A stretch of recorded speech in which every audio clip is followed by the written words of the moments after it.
நாம் ஆராதிக்கிற கர்த்தர் தடைகளை நீக்கி போடுகிறவர். அவர் நமக்கு முன்னே நடந்து போகிறவராய் இருக்கிறார். அமெரிக்க ஐக்கிய தேசம் ஈராக்கை பிடிக்கும்போது, ஈராக்கை அவர்கள் அந்த தேசத்தை அவர்கள் பிடிக்கும்போது அந்த ஈராக்கை சுற்றிலும் கண்ணி வெடி வைக்கப்பட்டிருந்தது.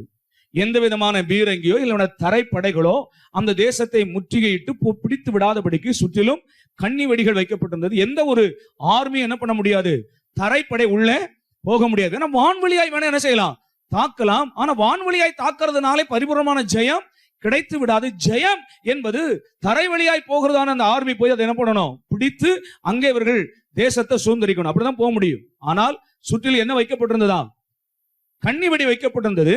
ஆகையினாலே இதை அறிந்து கொண்டதான அமெரிக்கா படைகள் என்ன பண்ணாங்கன்னா, முதலாவது கண்ணி வெடிகளை அகற்றுகிற அந்த மிஷின்களை, ஆட்களை அனுப்பி எங்கெங்கெல்லாம் இருக்கிறதோ அங்கெல்லாம் கருவிகளை கொண்டு கண்டுபிடித்து இவைகளை எல்லாவற்றையும் அவைகள் செயல்படாதபடி எல்லாத்தையும் அழித்தார்கள். அவைகளை எடுத்து அப்புறப்படுத்தினார்கள். அதற்கு பின்புதான் ஆர்மி உள்ளே போய் அவைகளை ஜெயித்தார்கள். நான் சொல்லுகிறேன், ஒரு உலக மனிதனை இதை கண்டுபிடித்து ஜெயிப்பானால், நீங்களும் நானும் ஆராதிக்கிற கர்த்தர் சாத்தானால் எவ்வளவு தடைகள் உண்டு பண்ணப்பட்டாலும் முன்னேற விடாதபடி, ஜெயிக்காதபடி, சுதந்திரிக்க விடாதபடி எவ்வளவு தடைகளை உண்டு பண்ணினாலும் எல்லா தடைகளையும் உடைக்கிற தல கர்த்தர் நமக்கு முன்னே ராஜாவாக முன்னணியில நடந்து போகிறார். அல்லேலூயா.